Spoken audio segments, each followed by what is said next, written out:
Hey, hey, hey, hey, hey, hey, hey, hey, hey. Yeah. Hola a tothom, parlem amb l'Enric Blasi de la companyia de comediants La Baldufa de Lleida, un territori ric en teatre familiar a casa nostra. La companyia és nascuda el 1996, ja fa 24 anys, i han creat 17 espectacles. Són molts, entre ells Pinocho, Príncep Feliç, Safari, Mon pare és un ogre, i ara aquest, Bye Bye Confetti també, i ara aquest que és La faula de l'Esquirol, un espectacle que estrenaran a la Fira Mediterrània de Manresa i que és una faula per infants de 3 a 7 anys sobre la diferència. La protagonitzen dos animals, un esquirol i un eriçó, que hauran d'aprendre a conviure plegats. Ens ho explica amb tots els detalls l'Enric. Hola, Enric. Hola, Núria, com estàs? Molt bé. Explica'ns una mica aquesta història. Què els hi passa a aquest esquirol i a aquest eriçó? Doncs l'escenografia, quan el públic entra, veu una escenografia que recorda un paisatge natural. En aquest paisatge natural veiem com hi viu un eriçó i com aquest eriçó se sent interpel·lat després de que arribi en aquest paisatge natural un esquirol. A partir d'aquí la convivència entre ells no és fàcil, són de dos grups diferents i cadascú té els seus costums i les seves maneres d'entendre la seva vida en aquest paratge natural, fins que hi ha un momentet dramàtic en el que l'eriçó perd la vida i descobrim que l'eriçó tenia un fill o una filla eriçó i com l'esquirol se n'ha d'ocupar i ha de viure amb ell i fer-li de pare i de mare. És un espectacle de creació pròpia, no? Sí, L'heu escrit sí. vosaltres, tot i que està inspirat en aquestes faules com d'Oscar Wilde o dels germans Grimm, no? Dels contes populars. Sí, creiem molt en la potència dramàtica de les faules, aquest concepte pel qual neixen, que és que a partir d'històries d'animals puguem treure una moral que sigui un traspàs a la vida dels humans. I en aquest sentit nosaltres creem una faula que creiem que està de rabiosa actualitat i per explicar una sèrie de conflictes que creiem que estan molt vius en la societat actual i en els moments en els que vivim. Perquè jugueu molt amb la metàfora, que són totes aquestes capes de lectura, no? Que permeten els espectacles per a tots els públics. Aquí la metàfora cap on va?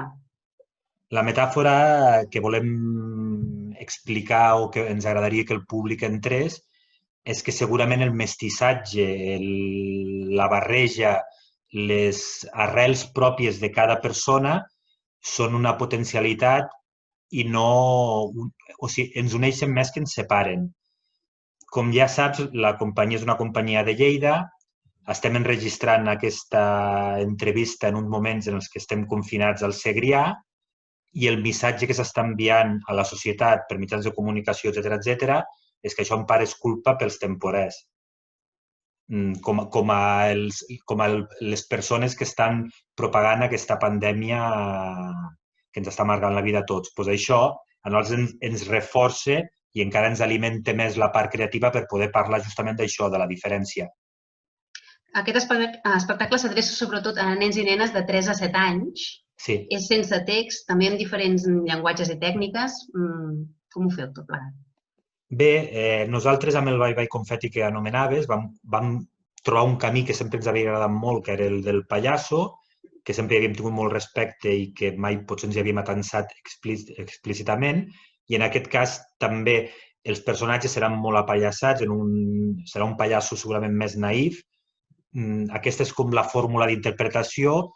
Afegim sempre el joc dramàtic de la baldufa en el que no tot és realment el que sembla i pot haver-hi segones lectures i moltes metàfores perquè el públic pugui entendre, amb molt de respecte perquè som molt conscients de l'edat a la que ens adrecem.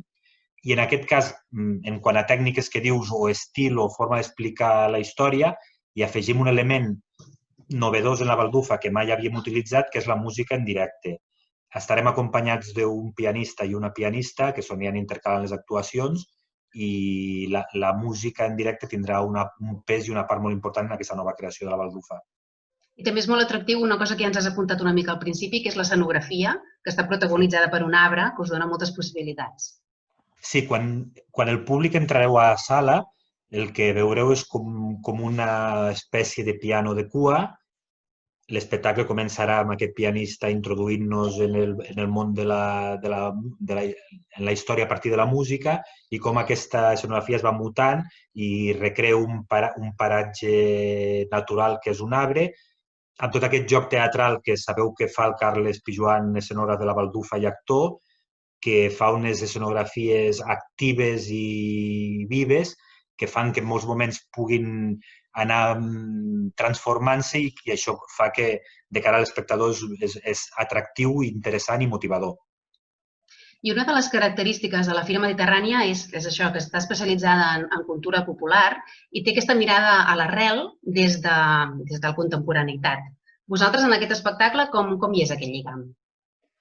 La Baldufa és una companyia que es caracteritza per intentar veure el màxim possible dels clàssics, de l'arrel, d'aquesta formació humanística i transversal de contes, de llegendes.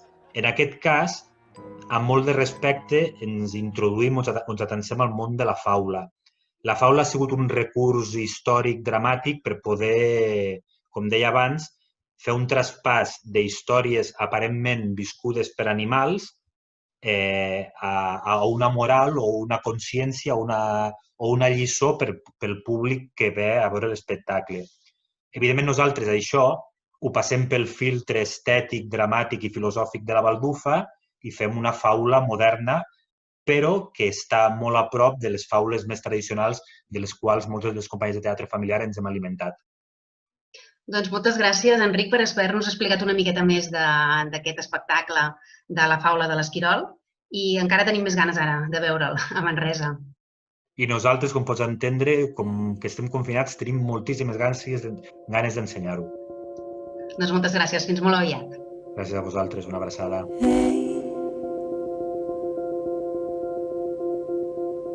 Me'l sents?